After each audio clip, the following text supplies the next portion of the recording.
Parents of teenagers find that the teenagers seem to despise them, and even if they don't despise them, they definitely don't take your advice.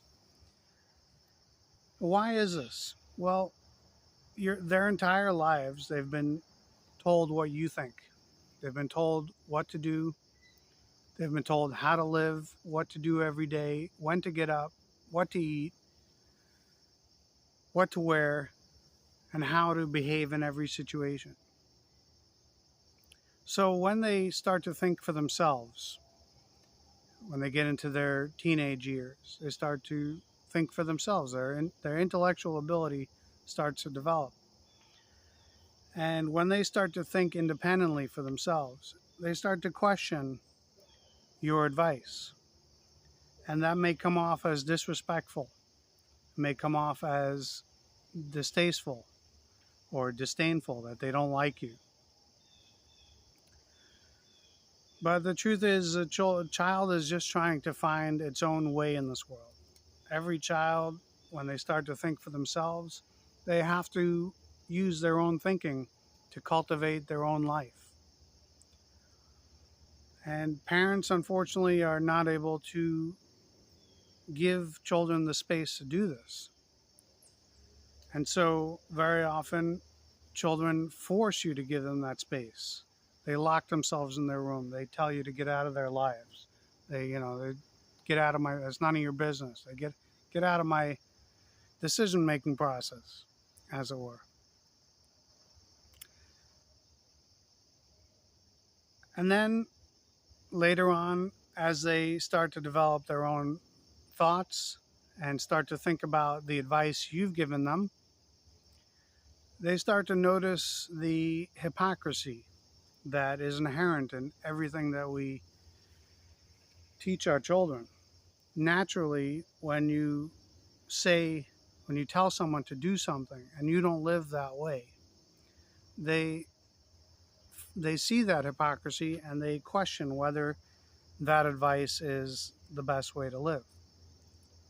So they may hear you saying that they should eat healthy food, but then they see you binge eating and binge drinking all kinds of unhealthy food. So what do you expect from a person who's trying to think independently? They'll look at the hypocrisy and say, if this advice is bad, or if this advice doesn't work for you, why should it work for me? And of course, parents don't want children to make the same mistakes that they've made, whether it's in career or relationship situations. They want to protect their children from making the same mistakes that they made. But the problem is you can't do that. If that were possible, your parents would have saved you from making those mistakes that they've made. So a child needs to experiment on their own, think things out for themselves, and arrive at their own conclusions. What you should try to do is, if you have a child who is questioning what you're telling him or her,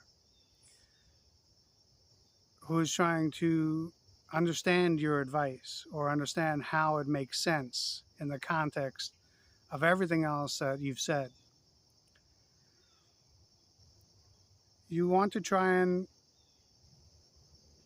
reason with the child.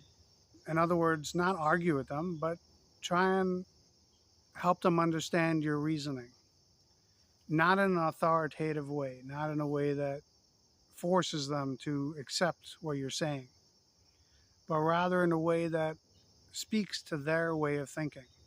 In other words, if they're questioning your advice about marriage and they bring up things like your marriage, now you have to try and understand where the child is coming from, the hypocrisy that they may be noticing, or the inconsistency in your advice and in how you lived your life. And try and understand what they're thinking, try and understand what they're going through. And ultimately, if you have to let them go through what you know is wrong for them in order for them to learn it on their own. Some people need to learn from their own experience.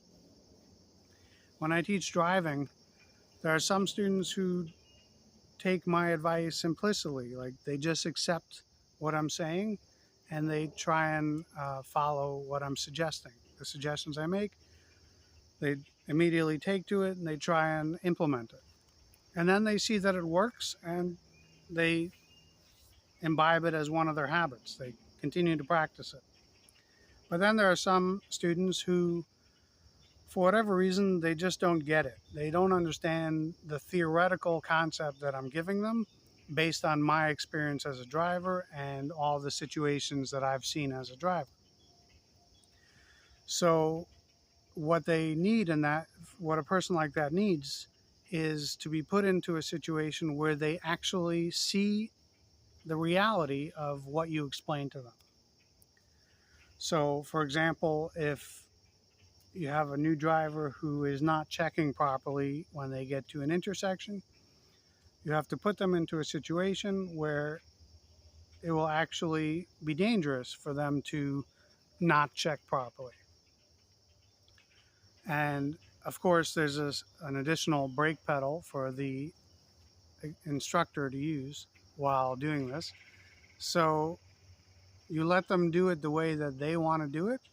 And then at the last moment before there's a crash, you slam on the brake and prevent the crash. And some people have to learn that way. There's nothing, it's not like they're not as smart as the people who take to it immediately, who accept the theory, who take on the suggestions implicitly. Sometimes people have to learn through the school of hard knocks. And your job as a parent is just to be there to help them pick up the pieces when they ultimately learn their lesson.